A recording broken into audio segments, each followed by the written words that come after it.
All right, here's part two of the homework. Again, I'll answer the question. I'll read the question, then I'll answer the question. Number one question: look at your actual budget results from 2018 to 2019 in your current 2020 budget.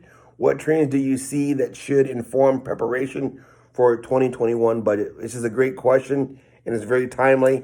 The senior pastor wants to meet with me the next couple of days, talk about preparing a budget for 2021. So as I look at the actual numbers, that I did not get this from the financial person. I got this from the secretary. Again, it's hard to get information directly to me about money as it relates to what goes on here.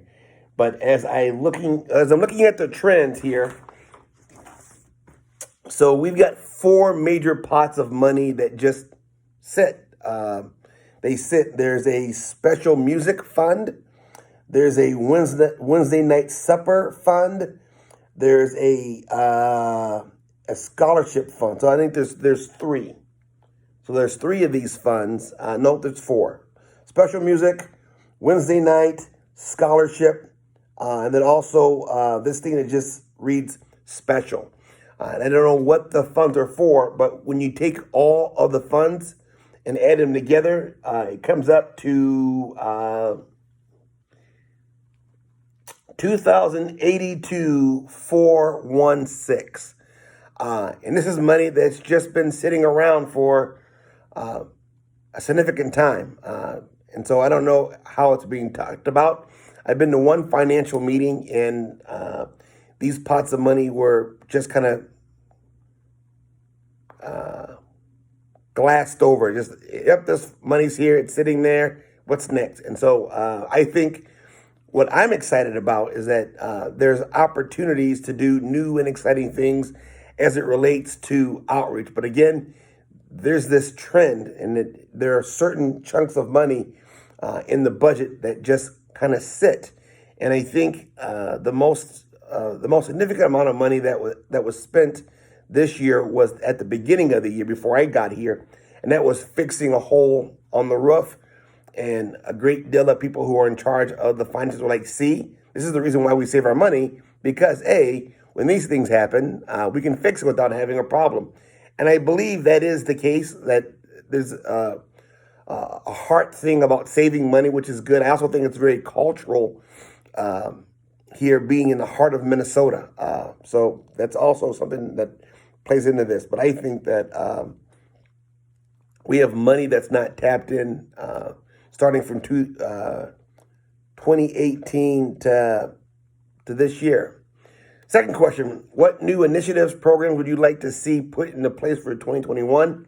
Again, so I'm creating this Center for Racial Reconciliation that will be partly owned by the community and partly owned by the church. And so the church won't have full dominion over this. As I look at the budget, right, so I'm looking at these numbers, I'm wondering if I'll be told there's no money in the budget for such a center, because I'm literally looking at least four very large chunks of money that just tend to sit for rainy day type of stuff. And so I'm looking forward to presenting this data and what we're going to do.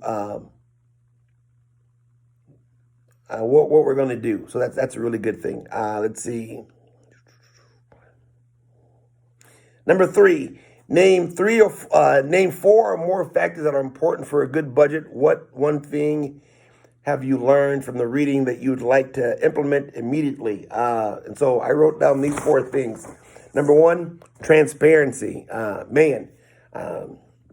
Again, coming from a small church planting mindset, you've got to be transparent with every penny that comes in. Everyone's got to know where the money's going, because number one, you're small. People want to know where their money's being used. And so the idea of transparency, I think, is highly important here at Living Spirit. I think that again, only two people know how things are actually being done as it relates to the finances. And what's odd is that everyone seems to be okay with that. Like, Do you know what's going on? Well, no, those guys know what's going on, and we'll let them continue to do it that way. I find it to be very problematic also because of their age and what happens if they pass, how that be passed on. Number two, I think our budget is very complicated. I've been told this by multiple people that it's complicated. The guy who's in charge of the budget, who wrote the budget, jokes about it being complicated, and there hasn't been a move to make it simple, right? Just keep it short and simple. It's yet to take place. There's this ideology. Number three would be not talking about money, right? We don't talk about money, and which seems odd to me that we have a church that's functioning. And again, it functions well. Again, there is enough money for the church to continue on this path for quite some time. So people aren't motivated to do more. And I'm working on that, but that's a real life thing that, oh, we've got plenty of money, so we're good. The fourth thing I think for a really good budget is to be able to teach and to preach on generosity. And it isn't just a once a year thing like, oh, it's that time to bring out your checkbooks and to start committing to. I think generosity has more to do with your heart than it does with money.